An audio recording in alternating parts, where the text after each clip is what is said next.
I was good, even though I did get shot down 5 times.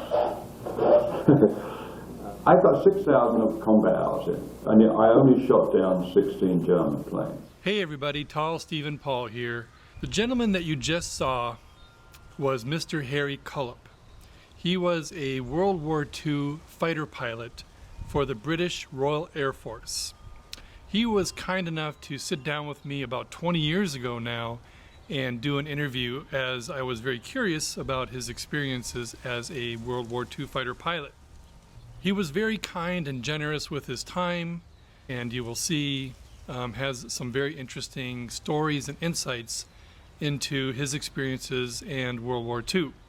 I had done the interview with my old videotape recorder, so you'll see the quality is not the best and the sound isn't the best because he was sitting across the room from the microphone on the old camera. If you like the video, please give it a thumbs up, leave comments, share it with a veteran, and subscribe. That would be great. I'd appreciate it. So without further ado, here is my interview with Mr. Harry Cullip from the Royal Air Force. Enjoy!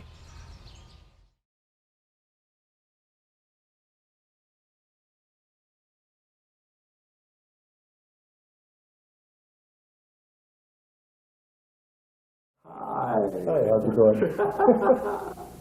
Mr. Cullip, it's a pleasure to have you with me today. And just wanted to make you the star of the day.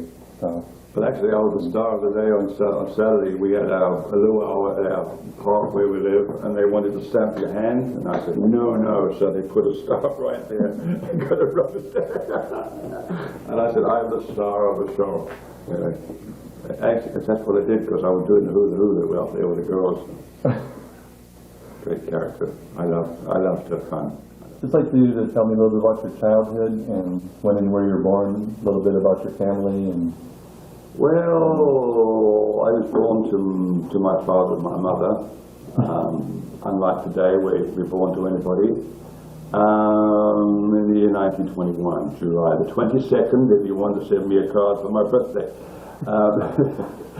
And we were quite a substandard income, my parents. I mean, we weren't rich. We were living 2 people in the same house.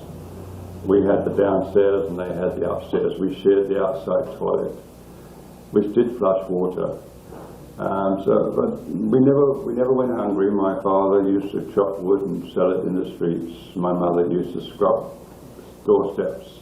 So we never said, well, the world owes me a living, so they looked after us well. At the beginning of the war, which was 1939, not 1942, we moved out of London, where we were living, into a county of Essex.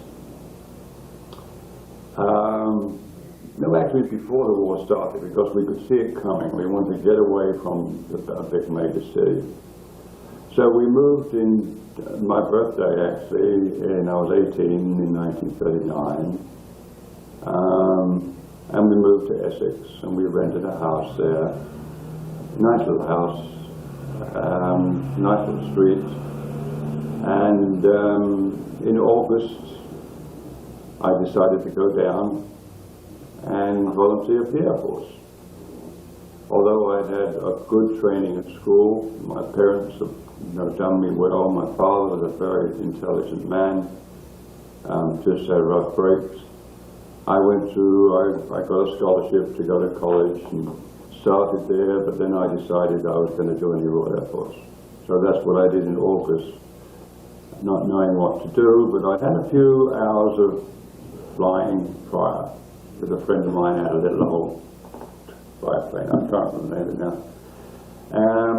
And of course, when that went down on my report, they could see what was going to happen. I was dropped into the mire, if you want to call it that, and got training to fly. We were training not in Spitfires or Hurricanes, because at that particular time England only had 600 aircraft total. And out of those 600, only 360 of them were classified as real fighters, monoplanes, single wing. That was the Hurricane and the Spitfire. The others were biplanes from World War I. And here in September, we decided that things were going to get bad. We only had 6 hours of flying training. A beautiful lady's just come into the room and is trying to be quiet. They could hear her heels got you. And here we were, a small island, smaller than California, with 50 million people on it. Because Poland was invaded a couple of days earlier than that, and Hitler wouldn't get out of it, and we had a pact with Poland. If whatever happened to Poland happened to us. So we said to him, either get out or we're coming in. So September the 3rd, England officially declared war on Germany. And here we were. We had 300 decent fighters. The Germans had 20,000 aircraft, all battle-trained pilots from Spain. The war that was in Spain, the Condor Squadron. And here we were saying, you got this. Of course, Hitler had always loved England. King Ed VIII, who abdicated, was a great friend of Hitler. And he wanted England as an ally. He didn't want us as an enemy. So his instructions were, don't bomb civilian targets. Yes. Only bomb military targets, which was very, very good for the civilian population. But very, very shortly, we had no airfields. Right. Because he just obliterated them. And it was, we were landing on grass, we were landing on anything that looked solid. And there were a lot of crack-ups there. And of course, the fabrication of the aircraft that we needed, which were Hurricanes and Spitfires, was soon very, very apparent.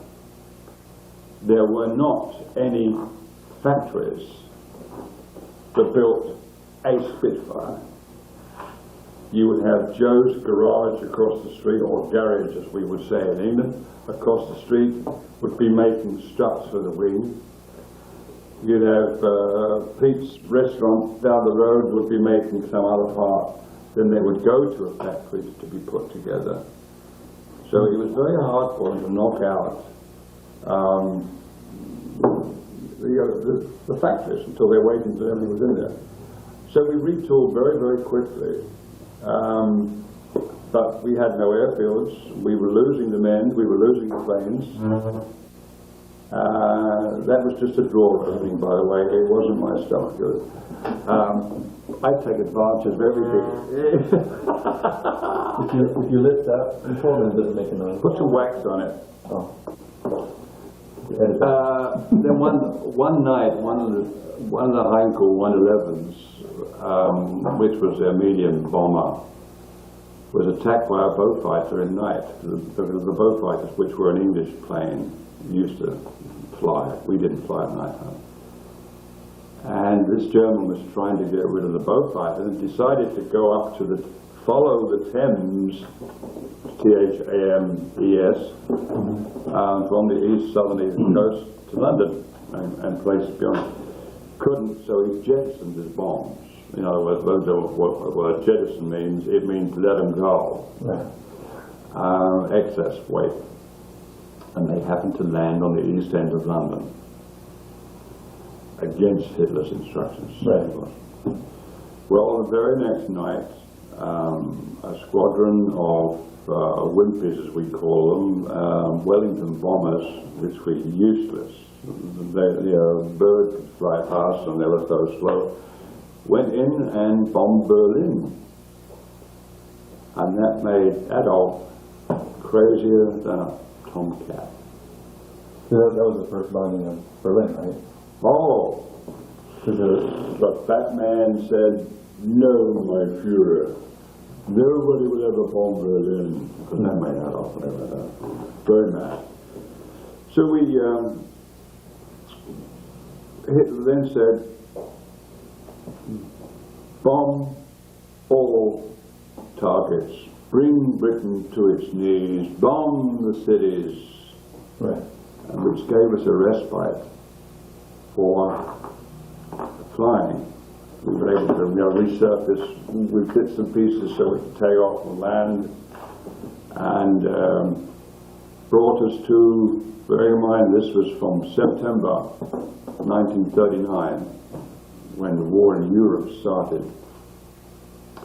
And by this time, of course, we'd got France capitulated. They gave the Germans France. Norway was invaded by troops going through Sweden, which was supposedly neutral. You got the Czechs, you got the Poles, you got the Belgians. They were all flying, not understanding a word of what was being told them or understanding what they said. They flew by the seat of their pants, but they did a fabulous job.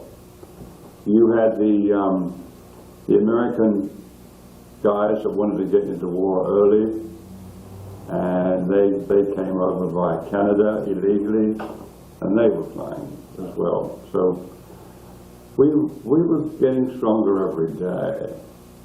But then round about June and July was the blitzkrieg of the world. I mean, this was Hitler's Adlertag, the Eagle Day. It was going to finish the Royal Air Force, because he couldn't invade while we controlled the skies. And how did we control the skies? You were just about to ask me how we controlled the skies. We copied the German radar. Germans had radar before we did, but they only used it for sea. Right. We took it, copied it, and utilized it for the sky. So when they were coming over, we were ready for them at spot X. The Messerschmitts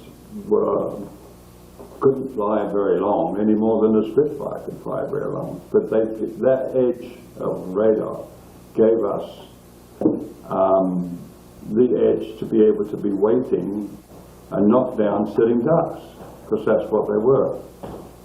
Is there any listening already? And a little break in the morning. That was a quick break, wouldn't it? And but it was the beginning of the end for Hitler. I know it drew out for 5 more years, but it was the beginning of the end, because he couldn't control the skies.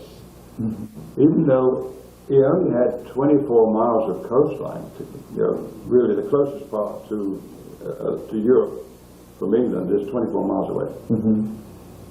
You have to start going around the coast a bit up into Holland and Denmark, then you're looking at a couple of 100 miles. So we beat them back. One particular day there was 185, it was a Saturday afternoon, 185 German aircraft were lost at one time. And we had the odds against us of 10 to 1, even when we were at almost full swing. Hitler was, he never listened to his military people, a typical politician. That's what loses wars, politicians. So that brings us up to where we were in 1940. You got any questions you want to ask me on anything we've covered? You said with the training you only had 6 hours?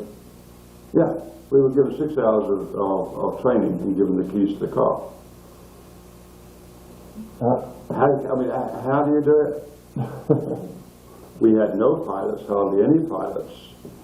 And then when the aircraft were coming along, the pilots were being basically trained very, very quickly. But initially, some of our pilots were only getting 6 hours of instruction, cockpit instruction. Up and away, huh? Up and away. That's amazing. We lost a lot of air crew, but nothing compared to what the Germans lost. But it's a lot easier to shoot at 12 ducks than it is to shoot at one. And in basic whatever you want to call it, air combat, if you didn't get him in 15 to 30 seconds, get the heck out of it and go and find somebody else, because you didn't have much flying time. It took us from takeoff, which brings us back to the radar fault, from takeoff to 20,000 feet, how long do you think it took us? Just give a number, Sue. 4 minutes? 9 minutes. We only had 15 minutes up there, then we had to come down again. Because of fuel or just Fuel and ammunition. A lot of the ammunition was wasted, I suppose, probably like the shells and the bombs.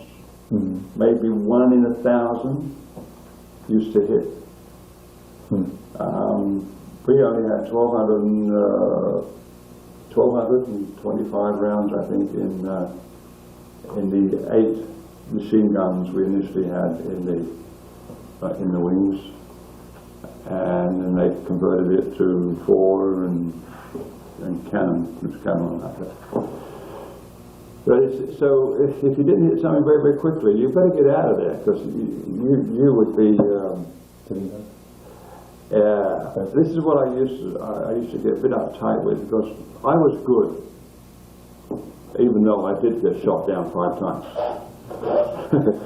I'll tell the story of that in a moment. I was good, but